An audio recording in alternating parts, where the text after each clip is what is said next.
겁도 없이 박정희 대통령의 성대모사를 하다가 청와대로 끌려간 코미디언 남보원이 있었습니다. 1972년 온 나라가 유신 선포로 숨죽이고 있던 그 서슬퍼런 시절, 생방송 도중 감히 대통령의 목소리를 흉내낸 그의 행동은 방송국 사람들 모두를 걱정하게 만들었습니다. 대통령을 조롱했다는 이유만으로 중형을 받을 가능성이 높았기 때문이죠. 예상대로 방송 후 얼마 지나지 않아 청와대 호출이 떨어졌고 남보원은 극도의 두려움과 불안에 휩싸였습니다. 그가 따라한 목소리는 다름 아닌 박정희 대통령의 유신헌법 선포 방송이었기에 상황은 더욱 심각했습니다. 남보원의 성대모사는 원래 예정된 것이 아니었습니다. 즉흥적으로 이뤄진 것이었지만 목소리 톤부터 경상도 억양, 말투의 리듬까지 박정희 대통령의 모든 것을 거의 완벽하게 재현해냈습니다. 너무나도 정교해서 진짜 대통령이 말하는 것처럼 느껴질 정도였죠. 방송국 내부에서도 모두가 웃으며 즐거워할 만큼 인상적인 퍼포먼스였습니다. 그러나 웃음은 잠시뿐이었습니다. 유신이라는 엄중한 현실을 떠올린 사람들은 곧바로 긴장하기 시작했습니다. 남보원 역시 자신이 넘으면 안 될 선을 넘은 것은 아닌지 두려움에 사로잡혔습니다. 사람들은 궁금해합니다. 왜 남보원은 굳이 박정희 대통령을 흉내냈을까요? 훗날 남보원 자신은 그저 자신의 재능을 사람들에게 보여주고 싶었을 뿐이라고 회고했습니다. 그는 인간 복사기라 불릴 만큼 뛰어난 성대모사 실력을 갖추고 있었고 그 재능을 진심으로 사랑했습니다. 사람, 동물, 기계 등 100개가 넘는 다양한 소리를 흉내낼 수 있었죠. 이런 능력은 어린 시절 경험에서 비롯되기도 했습니다. 1936년 평안남도에서 태어난 남보원은 일사후퇴 때 어머니와 함께 남쪽으로 내려온 시향민 출신이었습니다. 이 때문에 북한 사투리까지 능숙하게 구사할 수 있었고 이 경험은 팔도 사투리 성대모사에 큰 도움이 되었습니다. 전쟁통에 들었던 다양한 소리도 흉내냈는데 전투기 엔진 소리나 백고동 기차의 기적 소리 등이 특히 인상적이었습니다. 남보원은 이런 소리들을 통해 사람들을 웃기고 또 울릴 수 있었죠. 타고난 재능에 안주하지 않고 남보원은 데뷔 전부터 끊임없이 연습에 매진했습니다. 다방에서 일하는 누님의 후원으로 영업이 끝난 후 문을 잠그고 춤과 노래, 성대모사를 밤새 연습했다고 전해집니다. 박정희 대통령 성대모사도 이때 많이 연습했으며 그 실력은 이미 동네에서 유명할 정도였습니다. 그렇게 연습과 재능으로 완성된 대표 성대모사가 유신헌법이 선포된 직후 생방송에서 갑작스럽게 등장한 것입니다. 사람들에 따라서는 대통령을 흉내내는 것이 조롱으로 비칠 수도 있었습니다. 하지만 남보원은 단지 전문 코미디언으로서 대통령의 목소리를 따라보고 싶었을 뿐 조롱하거나 체제를 비판할 의도는 없었습니다. 그 역시 유신이 선포되던 시기가 국가적으로 얼마나 긴장된 때인지 잘 알고 있었습니다. 대통령 성대모사를 하는데 있어 조심해야 했던 시기였지만 성대모사꾼으로서 최고 권력자의 목소리를 재현해보고 싶은 욕망을 끝내 참지 못했던 것입니다.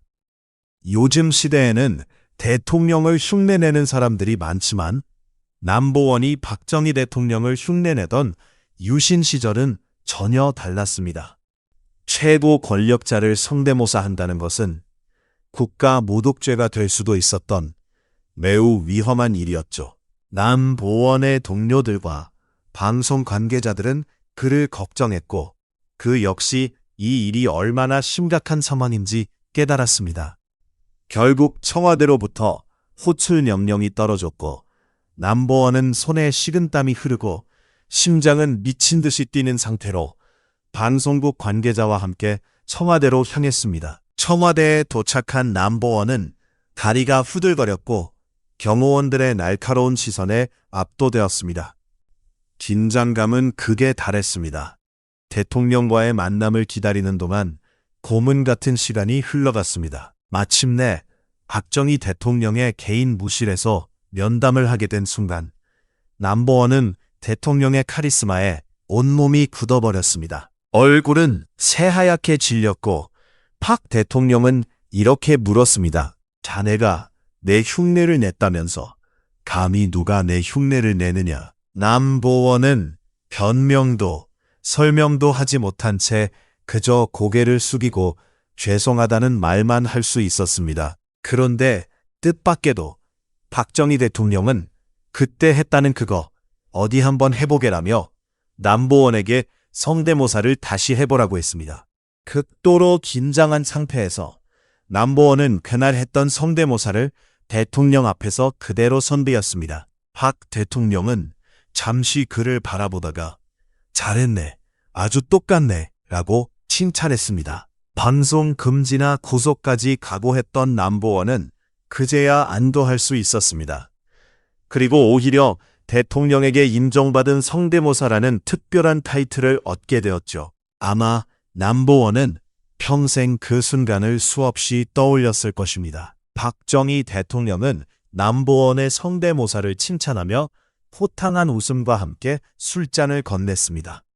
대통령의 반응은 남보원과 동료들이 예상했던 것과 전혀 달랐습니다. 그의 예술적 재능을 있는 그대로 받아들여준 것입니다.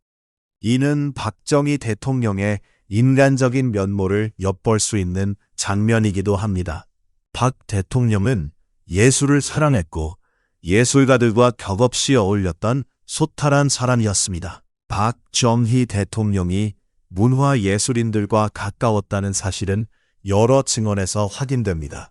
2006년 코미디언 배삼룡은 박 대통령이 자신을 좋아해 청와대로 자주 초대했다고 증언했습니다. 청와대에서 대통령은 장래 계획이나 먹고 싶은 음식 같은 소탈한 이야기를 나누었습니다. 어느 날 배삼룡이 국수가 먹고 싶다고 하자 직접 소면을 삶아 대접했다고 합니다. 이런 일화는 배삼룡뿐 아니라 국민 MC 송혜보 경험한 바 있습니다. 1970년대 어느 날 박정희 대통령이 직능단체 대표들을 불러 국정 방향을 설명하는 자리가 있었습니다. 그 자리에 방송인 대표로 참석한 송혜는 와이셔츠가 구겨져 있었습니다. 이를 본 박 대통령은 웃으며 와이셔츠가 좀 구겨졌네 라고 말했습니다. 순간 분위기는 얼어붙었습니다. 놀란 송혜가 서둘러 사과하자 박 대통령은 괜찮다며 웃어 넘기고 보좌관에게 새 셔츠를 챙기라 지시했습니다. 송혜는 그 따뜻한 인간미를 오래도록 기억했습니다. 박정희 대통령에 대한 비판이 거셌던 1980년대에도 송혜는 눈치 보지 않고 대통령 묘소를 찾았다고 알려져 있습니다. 배삼룡, 송혜, 그리고 남보원의 유화는 모두 다르지만 공통점이 있습니다. 박 대통령이 자신의 권위보다 예술인들의 재능을 더 소중히 여겼다는 점입니다. 특히 남보원의 경우 자신을 흉내낸 성대모사를 듣고도 웃으며 그 재능을 인정해 주었습니다. 남보원의 박정희 성대모사는 결국 그의 대표 레퍼토리가 되었고 누구도 쉽게 따라할 수 없는 그의 시그니처가 되었습니다. 대통령의 한마디 격려가 한 예술인의 인생을 완전히 바꿔놓은 셈이죠. 남보원은 평생 성대모사를 가다듬고 발전시키며 대통령의 아량에 보답했습니다. 우리는 흔히 박정희 대통령 하면 조국 근대화와 경제발전, 강력한 카리스마를 떠올립니다. 하지만 오늘 이 이야기를 통해 그 카리스마 뒤에 숨겨진 인간적인 면모도 함께 엿볼 수 있었습니다. 이처럼 박정희 대통령은 강력한 지도자이면서도 예술가들을 아끼고 인간적인 따뜻함을 가진 인물이었습니다. 그의 삶과 행동을 조금 더 깊이 들여다보면 우리가 미처 알지 못했던 진짜 모습을 만날 수 있습니다. 넘버원의 용기와 재능, 그리고 대통령의 배려가 만들어낸 이 특별한 이야기는 우리에게 귀중한 교훈을 남깁니다. 여러분은 이 이야기를 어떻게 느끼셨나요? 댓글로 여러분의 소중한 의견을 나눠주세요. 대한민국의 역사는 묵묵히 걸어온 우리 모두의 발자취입니다. 격동의 세월을 살아낸 모든 분들께 깊은 존경을 표하며 앞으로도 우리의 역사를 함께 기록해 나가겠습니다. 이 영상이 여러분께 뜻깊은 시간이 되었기를 바랍니다. 구독과 좋아요로 우리의 기록 활동을 응원해 주시고 다음 시간에도 대한민국의 이야기를 계속 전해드리겠습니다. 지금까지 대한민국 연대기였습니다. 감사합니다.